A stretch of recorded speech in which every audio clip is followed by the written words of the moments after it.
jsem teď jednu z mála. Bylo to venku v dešti, jen tak v tričku sama stála. Tak jsem jí půjčil deštník, aby víc už nepromokla.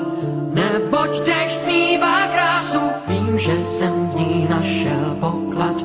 A ona ve mně spásu, pod deštník jsem se s ní schoval. Abych ji viděl zblízka, v duchu jsem však uvažoval.